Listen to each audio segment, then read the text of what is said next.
On Christmas Eve, my sister Sophia smirked across the dinner table. Her eyes gleamed with a familiar malice. Maybe Elena could ask Mr. Harrison about a job in the mailroom. At least it's real work. The sound of her voice cut through. The cheerful Christmas music. It hit me hard. I felt it deep inside my chest. Laughter erupted from my brother-in-law, Daniel. My parents, sitting at the head of the table, remained silent. Their silence was worse than any laughter. It was their usual way. My hands, holding my silverware, began to shake. I gripped the fork tighter. I tried to make it stop. The shaking did not stop. If this story is already hitting close to home, or if you just want to support the channel, please consider subscribing and sharing this video. It really helps me grow. I love seeing how far this story travels. The air in the dining room grew thick. It was not just the smell of turkey and gravy anymore. It was the smell of old hearse. It was the familiar scent of my place in this family. A place far below everyone else. I took a slow breath. I focused on the centerpiece. A fake poinsettia arrangement. It looked bright and cheerful. It was a lie. Just like so many things here. Mom, her face said in a careful mask, cut into the quiet. Her voice was cold. It was sharper than any knife on the table. The guest room's for Chloe. She's pregnant. She needs her rest. She paused. Her eyes, usually kind to others, were flat when they met mine. The garage is ready for you, Elena. My heart, which had been trying to beat normally, skipped.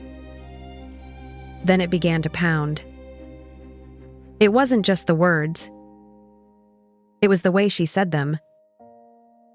It was the way everyone looked at me. My father cleared his throat. He did not look at me. He looked at his plate. Sophia let out a soft, satisfied sigh. Daniel gave a little shrug. My sister Chloe, who was indeed pregnant, looked down at her hands. She had always been the quiet one, but her silence was also a part of it. They all stared. They waited. They always waited. They waited for me to crumble. They waited for my eyes to well up with tears. They waited for my voice to crack. They waited for me to argue. They wanted me to show them I was hurt. They wanted proof that their words still found their mark. For years, I had given them that proof. I had cried. I had yelled. I had egged. I had tried to explain. None of it ever worked. It only made them stronger. It only made them feel more justified. This time, I did not crumble. Something inside me had changed. It had been changing for a long time. It was a slow, quiet change, like a river carving a new path. It was almost complete. I looked around the table. I saw their faces. I saw their expectations. A strange, calm feeling spread through me. It was not numbness. It was a new kind of strength. It was a silent power. Instead, I smiled. It was a small smile. It was a polite smile. It was a smile that did not reach my eyes. But it was a smile. I nodded my head. I nodded as if it didn't matter. As if sleeping in the cold garage among old boxes and forgotten things was perfectly fine. As if it was exactly what I had expected. And in a way, it was. I had stopped expecting anything else from them. Of course. Mom, I said. My voice was steady. It did not shake. It did not betray me. Chloe needs her comfort. I understand. My mother's brow furrowed slightly. This was not the reaction she was used to. Sophia's smirk faltered a little. She had expected a bigger show. A bigger reaction. The air of triumph around her dimmed. My father finally looked up. His eyes met mine for a brief second. Then he looked away again. He looked uncomfortable. Good. Let him be uncomfortable. The conversation at the table resumed. But it felt different. Now a tiny shift had occurred. A small pebble had been dropped into their calm pond. They didn't know it yet. But the ripples were beginning. I ate my dinner. I made polite conversation. I talked about my teaching job. I talked about my students. I kept my voice even. I kept my face blank. Inside, a storm was brewing. But it was a quiet storm. A storm of resolve. A storm of purpose. I had accepted my place in their garage. But I was about to show them my true place in the world. And it was not where they thought. What they didn't know was the real story. The Modest Teacher Act was a facade. It was a costume I wore. It was a shield I used. For 5 years, I had quietly built something. I had built Summit Enterprises. It was not a small company. It was a global powerhouse. I had started it from nothing. From my own savings. From my own ideas. From countless sleepless nights. I had built it with my own hands. My own mind. My own will. It was a secret I kept very well. It was my most guarded secret. And it was a secret they would never suspect. They saw Elena. The quiet sister. The one who taught art to middle schoolers. The one who struggled to pay her rent. The one who needed a job in the mailroom. That was the version of me they wanted to see. That was the version of me they had created. And I let them. For a long time. It was a painful lie. But now, it was a powerful tool. Summit Enterprises. The name was whispered in boardrooms around the world. It was printed on financial pages. It was a company known for its aggressive growth, its innovative strategies, its groundbreaking acquisitions. And last year, Summit Enterprises had acquired Harrison's company, Mr. Roftew. Harrison, who sat at this very Christmas Eve dinner table. Mr. Roftew. Harrison, who had just smiled warmly at Sophia. Sophia, who was a rising star in his company. The irony was a bitter taste in my mouth. But it was also a sweet taste. A taste of impending victory. Tomorrow's acquisition. It was a big one. It was the final step in a massive deal. A deal that would cement Summit's position even further. It was a deal that would make headlines. And it depended on one thing. It depended on my signature. My signature as the CEO of Summit Enterprises. The elusive, mysterious CEO. The CEO no one had ever seen. The CEO who was currently eating cold turkey in her family's dining room. The CEO who would soon be sleeping in her family's garage. The contrast was stark. It was almost laughable.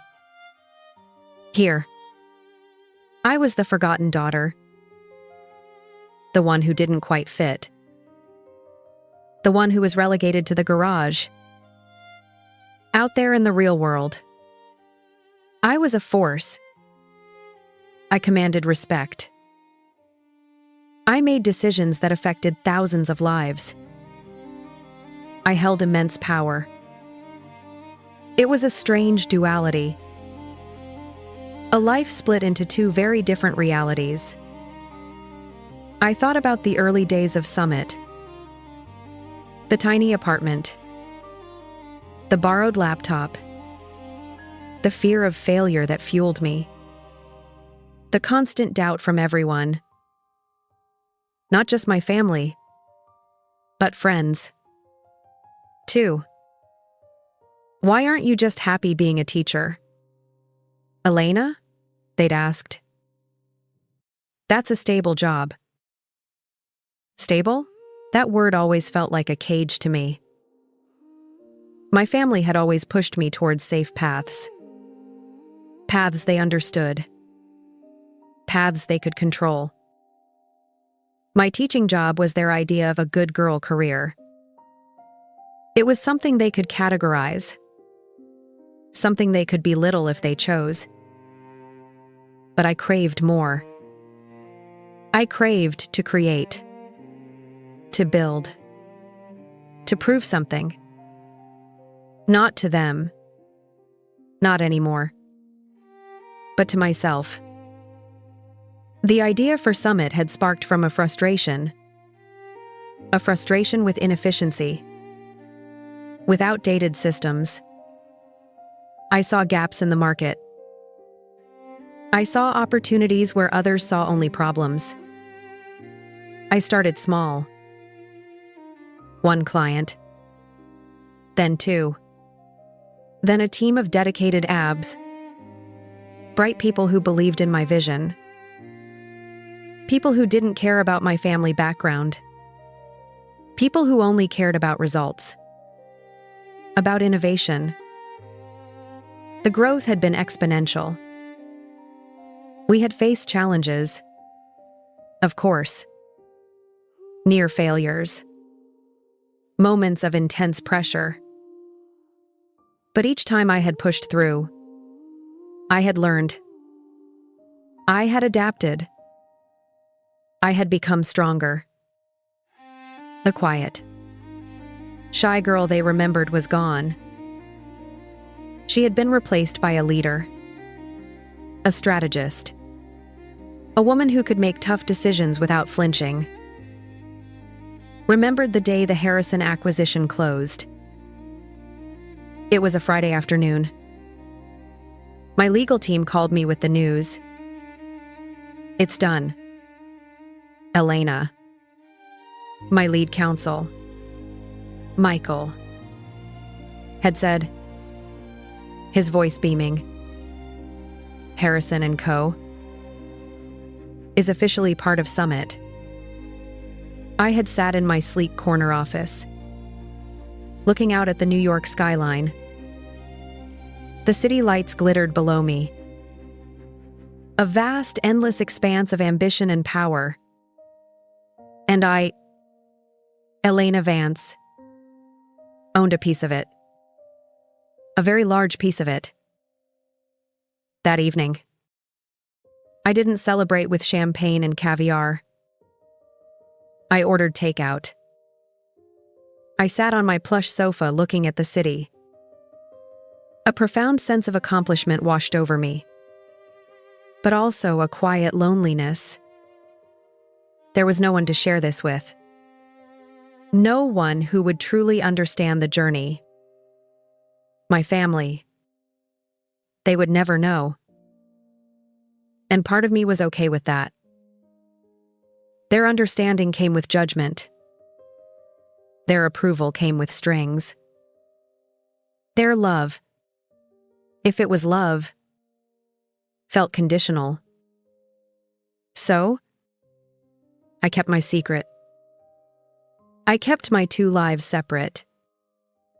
Elena, the humble teacher visiting for Christmas, and Elena Vance, the CEO, who was about to sign off on a multi-billion-dollar deal. And the man whose company I now owned was sitting 3 chairs away, oblivious. The quiet power of that knowledge hummed beneath my skin. It was a steady, constant thrum. It was my secret weapon. It was my revenge. Not a loud, angry revenge, but a quiet, satisfying one. A revenge built on success. A revenge they would never see coming. Tomorrow, the final piece of the puzzle would fall into place, and my signature would be the key. After dinner, the forced smiles had grown thin. The conversation had dwindled. It was time for the next act. Sophia, ever the eager participant in my humiliation, took charge. "Come on, Elena," she said, her voice overly bright. "Let me show you your luxury suite." The sarcasm dripped from every word. She gestured towards the back door, the one that led to the garage. I followed her, my shoulders straight. My posture was as rigid as the facade I wore. The air in the garage was cold. It smelled of old gasoline, dust, and forgotten memories. Sophia flipped on a weak overhead light. It cast long, dancing shadows. My room was revealed. It was a cot. A flimsy metal-framed cot. It was wedged between towering stacks of plastic storage bins. Golf clubs leaned precariously against one wall. Christmas decorations, still in their faded boxes from last year, were piled high. A weak heater, no bigger than a shoebox, buzzed pitifully in the corner. Its glow was feeble. It did little to warm the vast cold space. Charming, isn't it? Sophia's voice was low now, confiding, as if we were sharing a private joke. A joke at my expense. "Mom thought it was perfect for you. You always liked camping, right?" She laughed, a small, brittle laugh. A laugh without humor. It was designed to sting.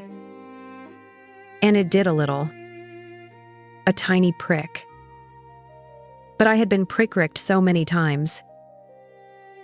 I was almost numb. I looked at the cot. The thin mattress. The single scratchy blanket folded at the foot.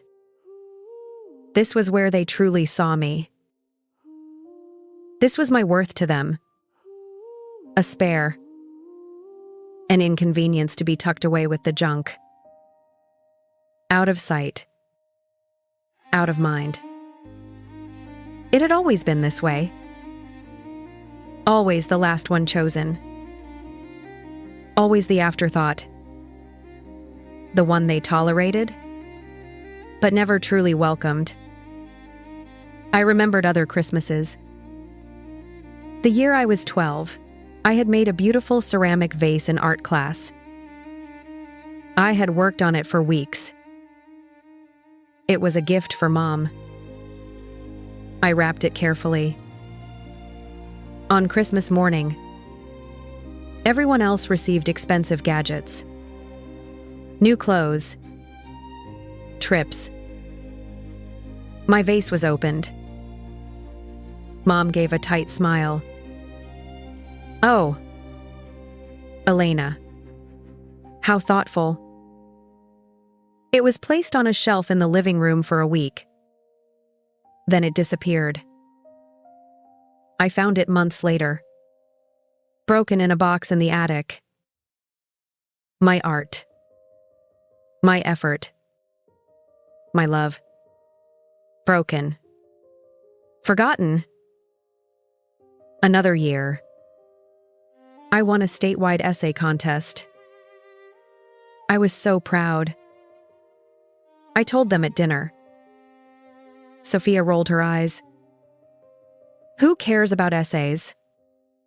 "Elena? Chloe just got into pre-med." My father grunted. "Good for you, kiddo. Now pass the salt." My achievement, a small flicker of light, was instantly extinguished by their indifference. It was always like that. My accomplishments were minimized. Theirs were celebrated. Their failures were forgiven. Mine were remembered. "Dinner's at 7 tomorrow," Sophia said, pulling me back to the present. Her voice was smug, victorious. "It's formal, so try not to track dirt into the house from your living quarters." She looked around the garage. Her eyes lingered on the dusty floor. The unspoken message hung heavy in the air. "You are dirty. You are beneath us. Do not contaminate our clean, perfect lives." I felt a surge of something. Not anger. Not exactly. More like a cold, clear determination. They wanted to make me small, to make me feel worthless. But they didn't know what they were up against. They didn't know the woman who stood before them. They only saw the ghost of the girl they had always dismissed. "I'll be sure to wipe my feet," I replied. My voice was even calm. Too calm for her liking. Her smile tightened. She had wanted a reaction. She had wanted a fight. She had wanted to see me flinch. I gave her none of it. I just looked at her directly. My eyes held no anger, only a quiet, unwavering resolve. She lingered for a moment, waiting, hoping. When nothing happened, she sighed. A theatrical sigh. "All right. Well, see you tomorrow." Then she turned and left, pulling the door shut behind her. The click of the lock echoed in the cold silence. It wasn't actually locked, but it felt that way. A final definitive statement of my exclusion. I stood there in the dim light. The weak heater hummed its lonely tune. I looked at the cot. It was small, insignificant, but it was also my space for tonight. And in this small, cold space, A plan began to solidify. A plan I had been considering for weeks. A plan that would change everything. They wanted me in the garage. Fine. But they wouldn't know the power that was brewing here among the boxes. Among the dust. Among the forgotten things. Just like me. I was the forgotten one. But I was about to remind them. And it would be a reminder they would never forget. The moment the garage door clicked shut, the calm facade dropped. It shattered like glass. The chill of the garage seeped into my bones. It was not just the physical cold. It was the emotional cold. The cold of their indifference. The cold of their dismissal. For a fleeting second, the old feelings threatened to surface. The loneliness, the hurt, the feeling of being utterly unwanted. But then something else took over. A familiar fire. A fire that had been stoked by years of their neglect. A fire that had built Summit Enterprises. I took out my phone. The small screen glowed in the dimness. It was my link to my other life. My real life. My powerful life. Immediately, 3 urgent board emails flashed across the screen. They were from Michael, my lead counsel. From Isabella, my head of global operations. From Liam, my chief financial officer. All of them marked urgent CEO. Attention required. The subject lines hinted at the intensity of the issues. Harrison acquisition final hurdles. Synergy reports immediate review needed quarterly projections your input. Essential. I opened Michael's email first. It was long, detailed. It laid out the final obstacles for the acquisition of the last remaining subsidiary of Harrison's company, the one that was still technically independent though integrated into their operations. This final piece was crucial. It would complete the full integration of Harrison & Co. into Summit. It would cement our dominance in the sector. Michael mentioned Mr. Harrison several times. He had been practically begging for a meeting with Summit's elusive CEO. He wanted to discuss terms. He wanted to renegotiate. He was clearly trying to salvage something to protect some part of his legacy, or perhaps to get a better deal for himself. He didn't know he was already dealing with me. He didn't know I already owned the majority of his world. My assistant's text message popped up next. It was marked high priority. Her name was Sarah. She was brilliant, efficient, fiercely loyal. Mr. 5 Self. Harrison's office has called 5 times today. He's insisting on an immediate meeting with you. Says it's critical for tomorrow's signing. Should I tell him you're still in London preparing for the European expansion launch? I paused. My thumb hovered over the keyboard. A small smile, genuine this time, touched my lips. A slow burn of satisfaction began in my chest. This was it. The moment I had been waiting for. The quiet, simmering anticipation. Now it was ready to boil over. Yes. I typed back. Tell him I'm still in London. Make him sweat. I pressed send. The message flew across the digital ether. It would reach Sarah thousands of miles away. And then it would reach Mr. Harrison, the man who had just sat at my family's dinner table. The man who was now frantically trying to reach his new boss is very elusive. Very demanding new boss. I leaned back against a stack of dusty holiday decorations. A flimsy reindeer head poked me in the back. I ignored it. My mind was already racing. Strategizing. The game was in play. The pieces were moving. And I held all the important ones. I scrolled through the other emails. Isabella's report detailed some minor logistical issues with the Harrison integration. Liam's projections looked solid. But he wanted my final sign-off. Everything was moving forward. Summit was a well-oiled machine. A machine I had built. A machine that ran perfectly. Even when its CEO was sleeping in a cold garage in Ohio. The contrast was still so sharp. The petty family drama. The cold dismissal. And then this vast, intricate world of high finance. Of global mergers. Of immense power. It was like living in two different dimensions.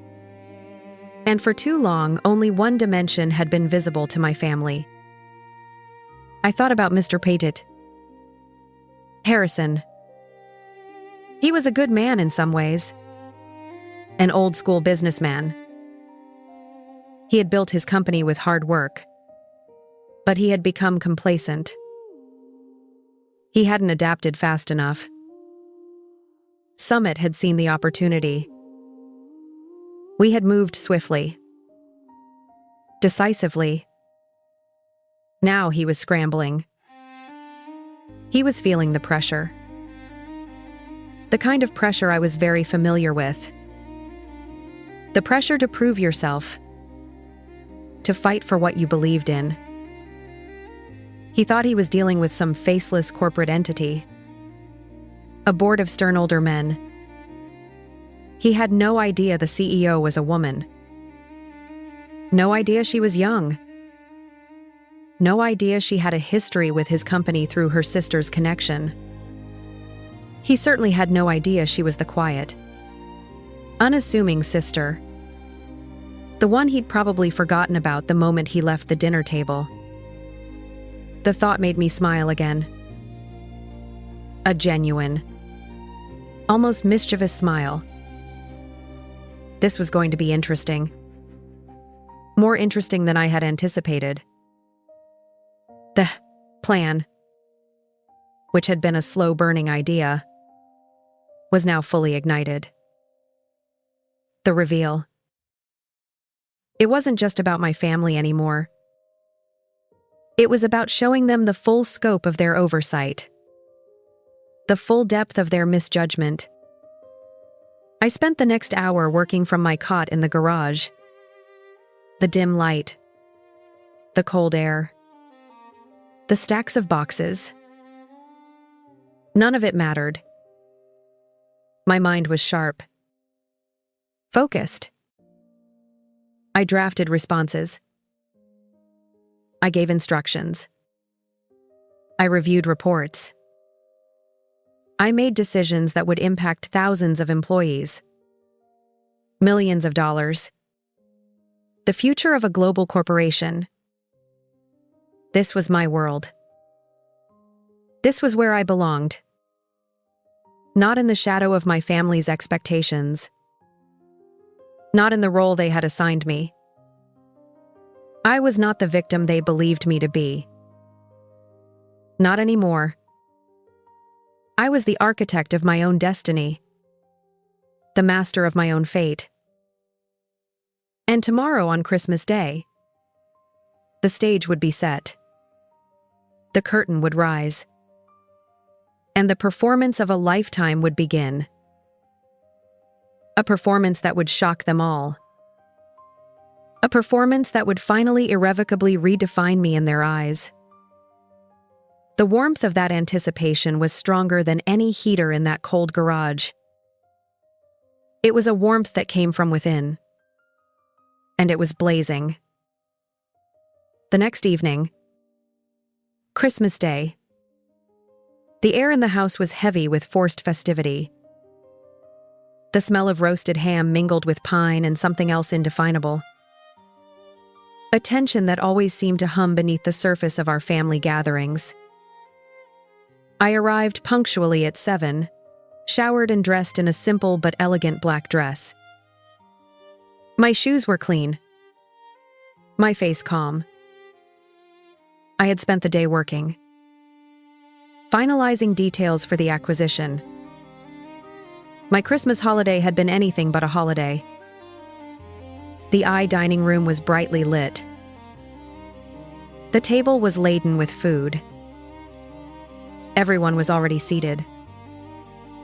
My father looked up as I entered. He gave a nod. Mom offered a tight smile.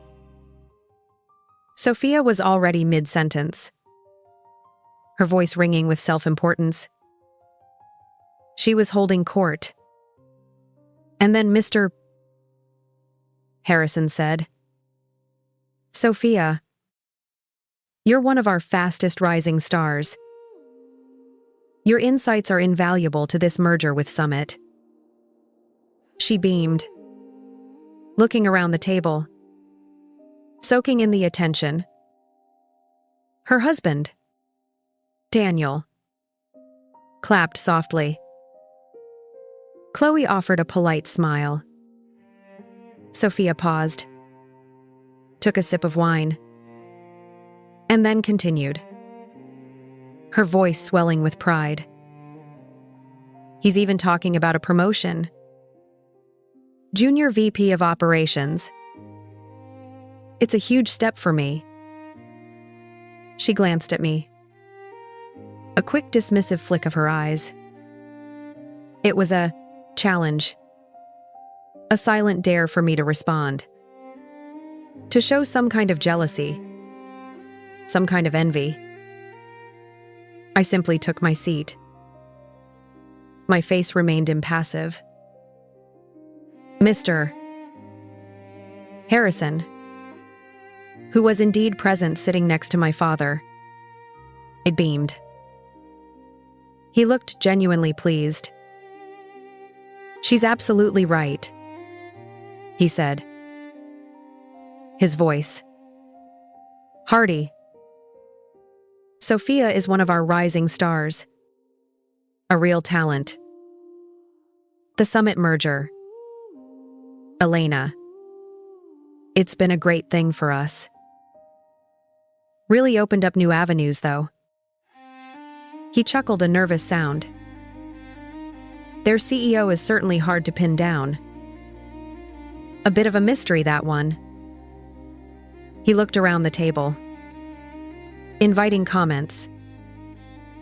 My father nodded. "Very professional, these big city types," he said, as if confirming an obvious truth. My mother chimed in. "Well, I suppose when you're that successful, you have to be very private." They began to speculate about the mysterious female CEO no one had ever seen. "Do you think she's really old?" Sophia mused, a hint of disdain in her voice. "Or maybe just very secretive. Some people like to hide. I guess." She aimed that last part at me. I could feel it. The subtle jab. The suggestion that my quiet nature was a flaw. A sign of weakness. I heard she's incredibly shrewd. "Mr. Harrison offered a note of respect in his voice. Decisive. Cutthroat. Some say. But always fair. Always about the bottom line. He looked genuinely intrigued. He wanted to know more. He wanted to understand the person who now controlled his company. The person he was desperate to meet. I listened. I sipped my wine. A fine Merlot, I noted. Probably from my father's special cellar. The irony was a strong, almost physical sensation. Here they were discussing me, categorizing me, guessing about me. And I was right here sitting among them, an invisible force in their midst. It was a bizarre, almost surreal experience. The conversation drifted to other topics. But every now and then, Sophia would loop back to her promotion, to her brilliant ideas for the company, to how essential she was to the new direction. Under Summit, she was inflating her own importance, pumping herself up, trying to solidify her position. Not just with Mr. Lace, Harrison, but with our family. She had always craved their approval, just like I once had. But her way was through aggressive self-promotion. Mine had been through quiet effort, and only one of us had succeeded in gaining true power. I watched Mr. Harrison. He seemed genuinely impressed by Sophia. He clearly valued her. He believed her. It was a testament to Sophia's ability to project an image, to spin a narrative. It was also a testament to his own blind spots. He was a good manager of people, but he hadn't seen the whole picture. He hadn't dug deep enough. He hadn't questioned enough. That was where Summit excelled. We questioned everything. We dug deeper than anyone. We saw what others missed. A small part of me felt a pang of something.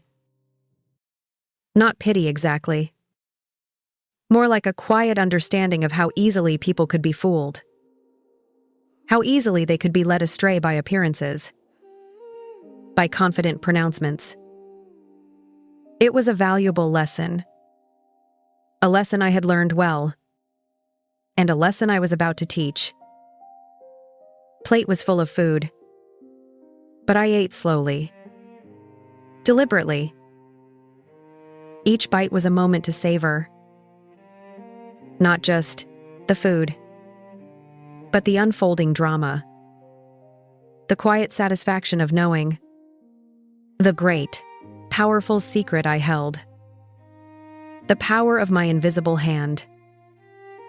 I could feel the energy building, the anticipation growing. The moment of revelation was drawing closer, and I was ready for it. More than ready. I was eager. As dinner progressed, the room grew warmer. Not just from the roaring fire in the hearth, but from Sophia's continuous stream of self-congratulation. She painted a vivid picture of her indispensability at Harrison & Co., especially with the Summit merger. My cost-saving initiatives. Mr.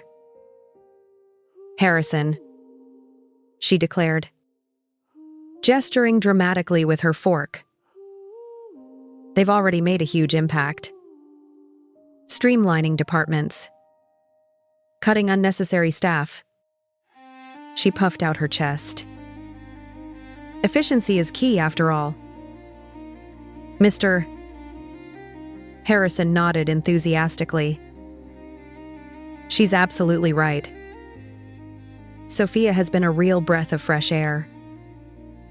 Her restructure of the R&D department alone. Brilliant work. He looked around the table, beaming. My parents smiled proudly. Chloe offered a weak, non-committal smile.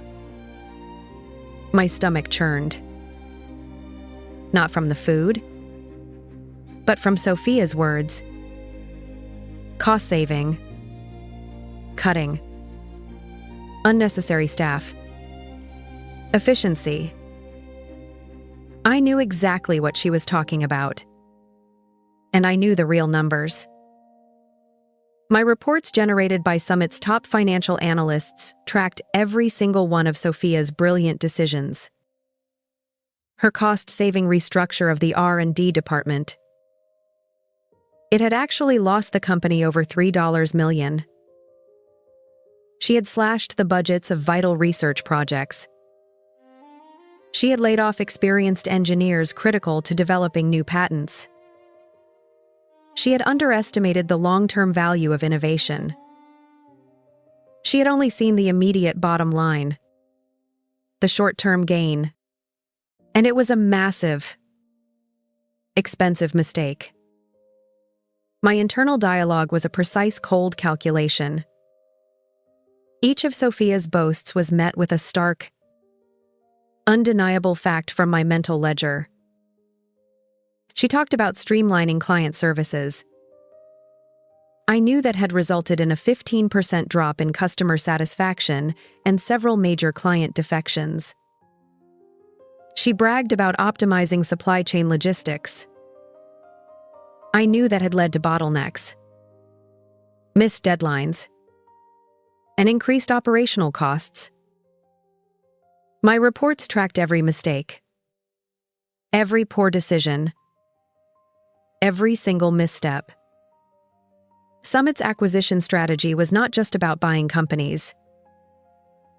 It was about understanding them, dissecting them, and rebuilding them if necessary.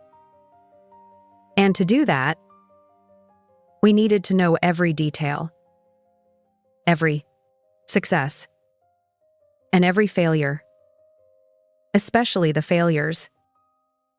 Suddenly, Mr. Harrison's phone buzzed. It was a sharp, insistent vibration. He fumbled for it. His face, which had been jovial a moment before, drained of color as he looked at the screen. He saw the caller ID. He saw the messages flashing. Urgent messages from Sarah, my assistant. He excused himself, his voice tight. Please forgive me. This is critical. Summit's office. They're insistent. I really must take this. He pushed back his chair and practically bolted from the room. He was pale, anxious. He had been trying to reach the CEO all day. And now the CEO's office was calling him.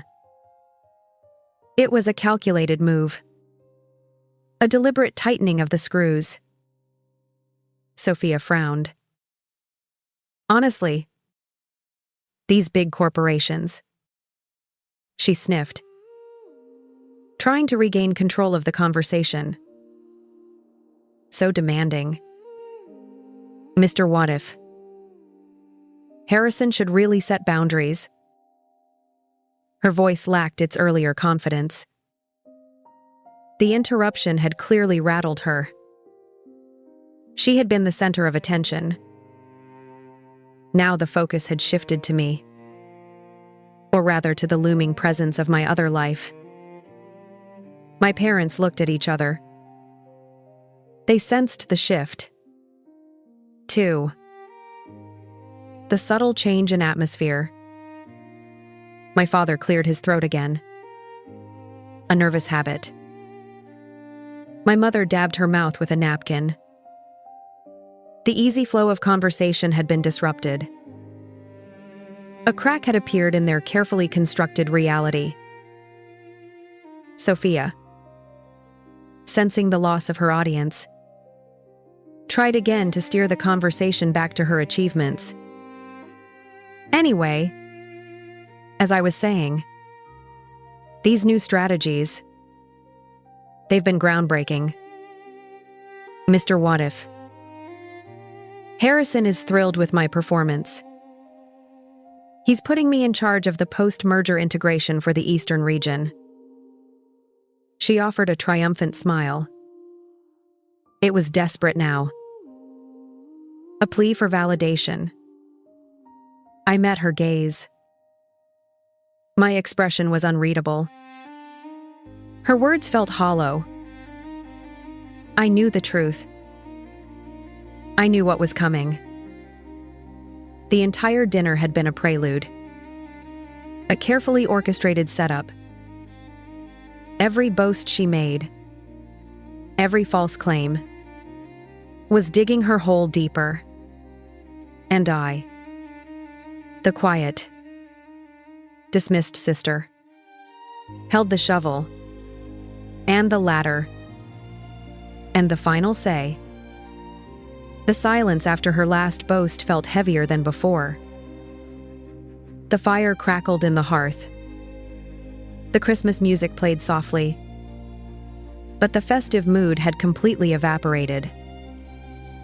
The cracks in their room were widening, and soon the entire structure would come crashing down. I took another, slow sip of my wine. It tasted of anticipation and of victory. Mr. Harrison returned to the dining room. His face was ashen. His usual confident demeanor was gone. He looked like he had seen a ghost or received very bad news. He muttered a quick apology, slid back into his seat, and avoided eye contact with anyone, especially me. He knew, or at least he had a very strong suspicion. The pieces were starting to fit for him.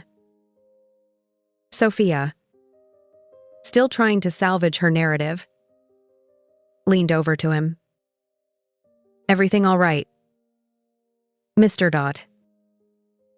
Harrison. Those summit people being difficult? She tried to sound sympathetic. But there was a hint of annoyance in her tone. He just nodded. A slight, almost imperceptible movement. His gaze was fixed on his untouched plate. I decided it was time. The moment was ripe. The stage was set. Every detail was in place. I cleared my throat. It was a small sound. But in the suddenly quiet room, it cut through the lingering tension. Like a knife. Everyone looked at me.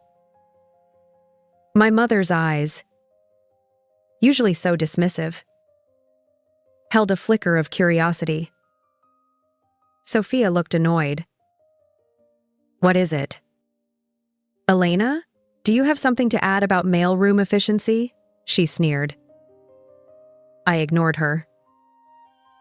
My voice was calm, steady, direct. It held a quiet power they had never heard from me before. Actually, Sophia won't need her reports tomorrow.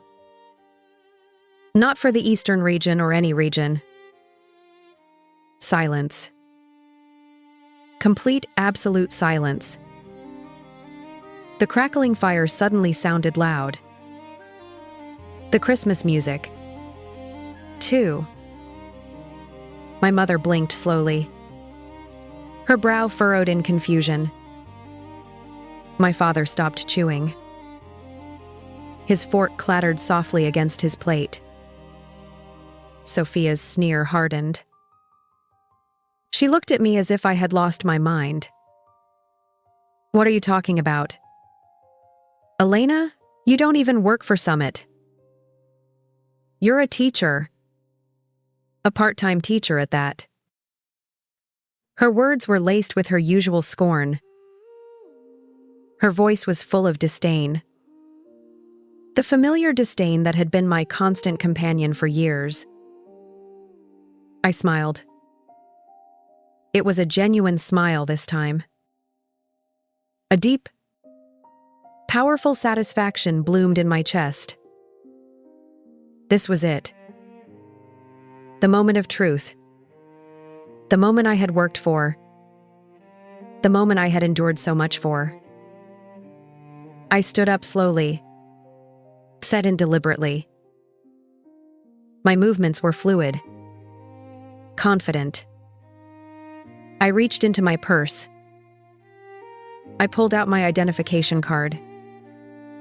It was sleek, metallic, bearing the unmistakable logo of Summit Enterprises and my name and my title. I laid it flat on the pristine white tablecloth, right between the cranberry sauce and the mashed potatoes. It gleamed under the dining room lights. The photograph was clear. My name, Elena Vance. And below it in bold, undeniable letters. CO, I am Summit, I said. My voice was clear, strong. Each word landed with the weight of absolute truth. The mysterious CEO you've all gossiped about. The silence that followed was deafening. It was a palpable thing. It vibrated in the air. Mr. Harrison's face drained completely. He looked utterly flabbergasted. His eyes darted from my ID card to my face, then back to the card. His jaw went slack. He seemed to shrink in his chair. Sophia sputtered. Words seemed to catch in her throat. Her face, usually so composed in its arrogance, contorted into a mask of pure disbelief. Her eyes widened, scanning the card, then me, then the card again. She opened her mouth. No sound came out.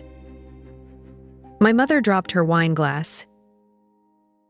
It hit the tablecloth with a dull thud. Red wine spread slowly like a stain of truth across the white linen. "But you're just a teacher," she whispered. Her voice was barely audible. It was a frail, broken sound. Her entire worldview seemed to be crumbling before her eyes. "One class a semester," I corrected her gently. My voice was still calm. There was no anger now. Only a quiet, resolute finality. Because education matters. It's important to give back. The rest of my time. I paused, letting the words hang in the air. Run Summit. I looked directly at Sophia. Her eyes were still wide, filled with a mixture of shock and dawning horror. I remembered her casual cruelty, her calculated remarks, her constant belittling, and I remembered the employees she had streamlined, the lives she had carelessly disrupted. Speaking of which, Sophia, I continued, my voice firm now, more assertive. Those staff members you denied new contracts to, the ones you called unnecessary, I personally reviewed their cases. I offered them positions in various Summit departments at higher salaries with better benefits. Her mouth opened and closed. She had no words. The color had completely fled her face. She looked like a ghost. "They're all thriving," I added, a small knowing smile playing on my lips. Turns out they were very necessary, very valuable. You just didn't see it. The truth hung in the air, heavy, undeniable. Their world had just been irrevocably altered. Their perception of me shattered. The quiet, insignificant sister, the one who belonged in the garage.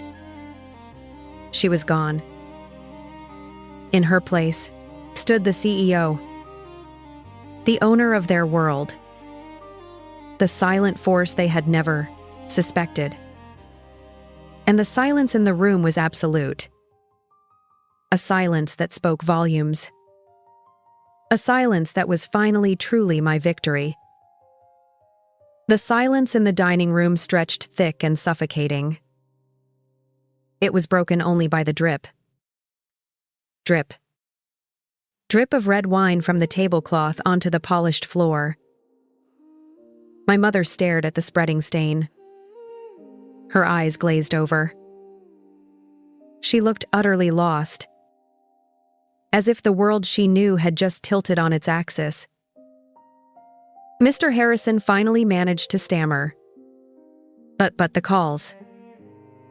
Sarah said, "You were in London." His voice was a weak, confused whisper. He looked at me, then at the CEO card, then at me again. The realization was hitting him hard. The woman he'd been frantically trying to reach, the person who held the fate of his company in her hands. She had been sitting across from him all evening, all Christmas Eve, eating his family's ham, sleeping in their garage.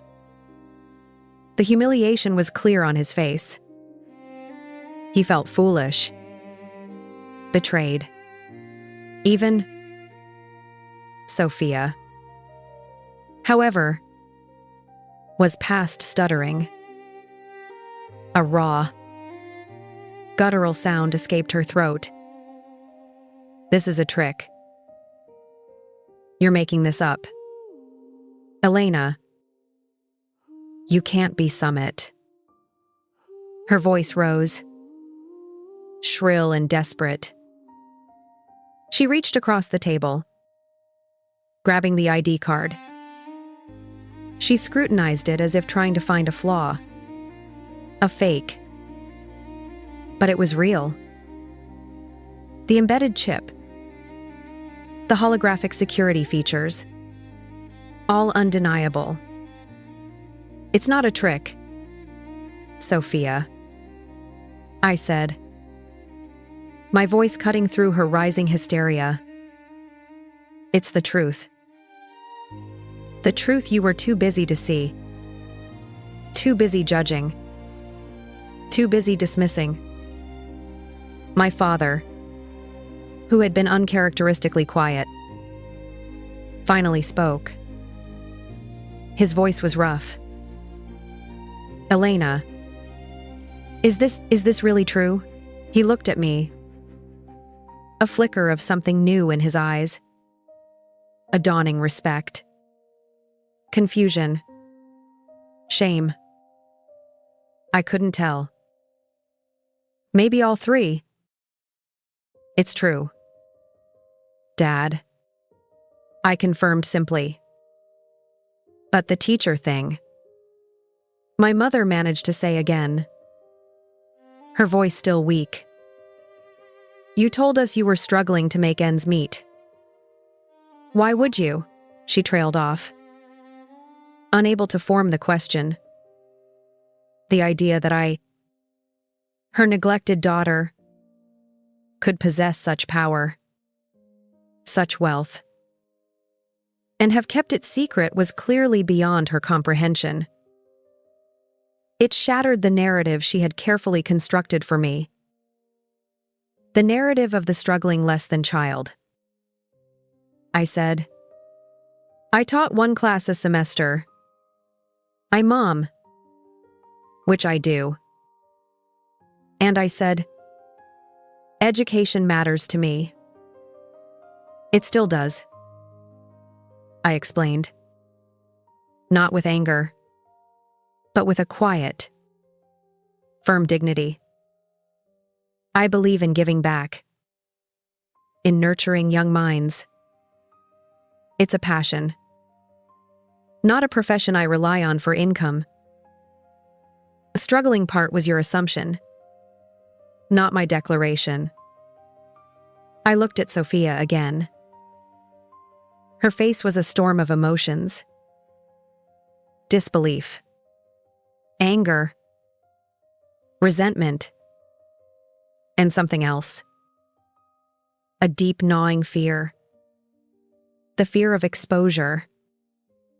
The fear of judgment. The fear of being wrong. She had always been the golden child. The successful one.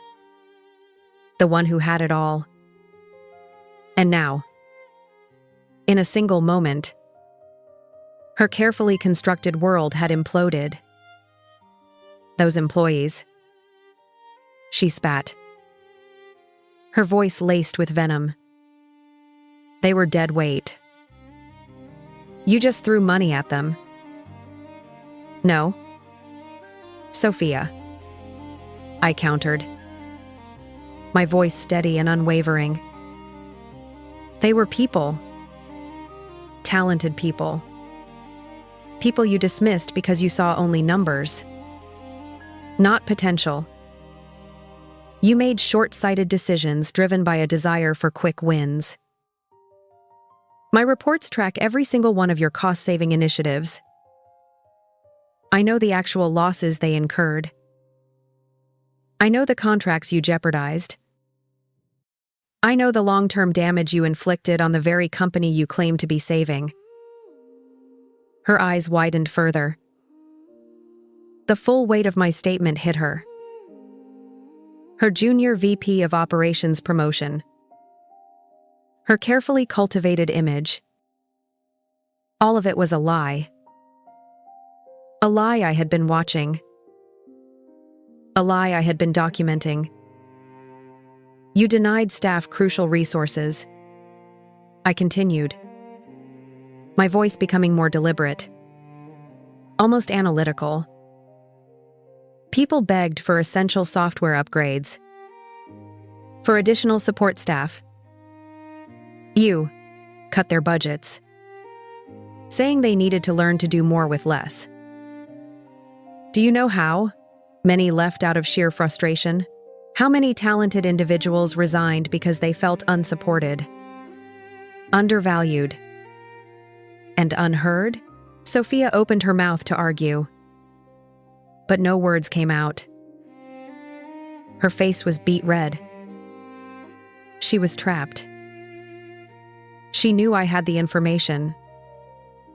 She knew I had the power. I personally reached out to many of them. I revealed not as the CEO of Summit, but as someone who saw their potential, as someone who believed in their worth. I offered them a place where they would be respected, where their work would be valued.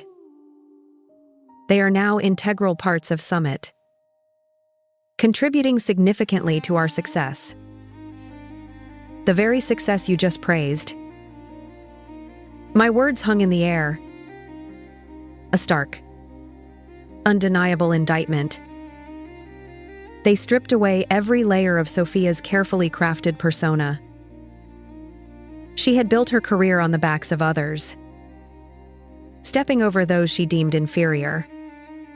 And I, the supposed inferior one, had been watching and waiting and collecting the evidence. My parents watched this exchange with stunned silence. My father looked down at his hands, his face etched with a complex mix of emotions. My mother stared at me, a new, unfamiliar expression in her eyes, something akin to awe mixed with profound regret.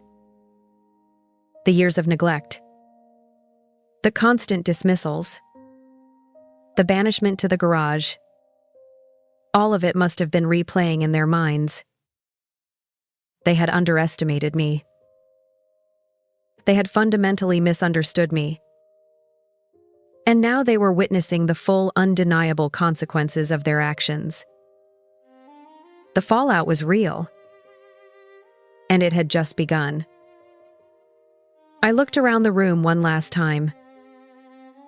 The faces of my family members were frozen in various stages of shock, disbelief, and dawning comprehension. The lingering silence was a testament to the weight of the truth that had just been dropped among them. The carefully constructed facade of their lives, and my place within it had shattered into a million pieces. I had said what needed to be said. I had shown them what they refused to see. There was nothing left for me here. No more explanations. No more seeking their elusive approval. The craving for their love, once a gaping wound in my soul, had finally healed. It had been replaced by something stronger. Something self-sustaining. I took a deep, steadying breath. My voice, when it came, that was calm. Almost serene. It was the voice of someone who was finally completely free. "I won't be in the garage tonight," I announced, my gaze sweeping from my mother to Sophia, then finally to Mr. Harrison. There was no malice in my tone. Just a simple statement, a fact. A clear declaration of my new reality. "I have a suite at the Four Seasons." I paused, letting that sink in. The luxurious hotel. The very symbol of the success they had never imagined for me. Then I delivered the final definitive blow. The yay. One that sealed their fate and mine. "Which I own," I added quietly. The words hung in the air. A resounding echo of my absolute power. "Mr. Intice," Harrison gasped. Sophia made a strangled sound.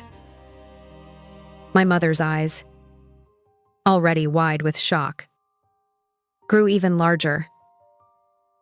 My father simply stared, his mouth slightly open. I turned and walked out. I did not run. I did not slam the door. I walked calmly with a quiet dignity that was unshakable. Each step was a step away from their judgment, away from their neglect, away from the painful past. The cold of the garage, the sting of their words, the crushing weight of their indifference. All of it faded behind me. I stepped out into the crisp, cold Christmas night. The stars above Ohio seemed brighter than usual. The air felt cleaner, lighter. I had carried this secret, this burden of their misunderstanding for so long. Now it was released, and in its place I felt an exhilarating sense of freedom, of quiet power. The journey